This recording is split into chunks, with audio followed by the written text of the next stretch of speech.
This and more on The Whitney Reynolds Show. The presumed next president wound up in an alleyway in the middle of the night with these journalists, and less than a week later, he left politics forever.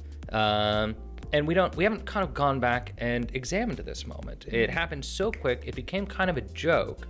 And this was actually a moment that spoke to a lot of the kinds of questions we're talking about today, about gender politics, about the line between a public life and a private life, the relationship between journalists and candidates. I mean, it's everything we're talking about.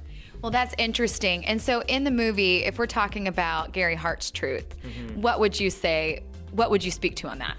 Well, I mean, for Gary Hart, he was a candidate with big ideas. He was a very capable, charismatic, handsome candidate who was the front runner for a reason. He was also a flawed human being, but I think his truth would have been that there was a line, that there was a difference between what was relevant and what was just entertaining.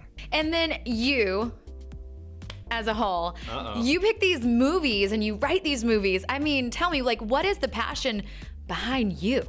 Well, I'm like anyone else. I have questions I'm trying to answer. And that's why I make these movies. I'm lucky. I get to work with great writers, whether it's Diablo Cody on, Juno, Young Adult, and Tully, or on The Frontrunner with my co-writers who happen to be a political journalist and the guy who was the press secretary for Hillary Clinton and Howard Dean. I'm working with these brilliant people, and through them, I get to try to answer these questions that I have in life, and that's frankly why I make movies.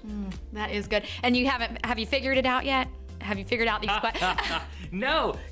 More often than not, I come out with more questions than I went in with.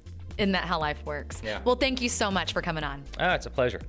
The Frontrunner, coming to theaters mid-November. For more on this interview, visit WhitneyReynolds.com or watch us right here Monday evenings at 6:30.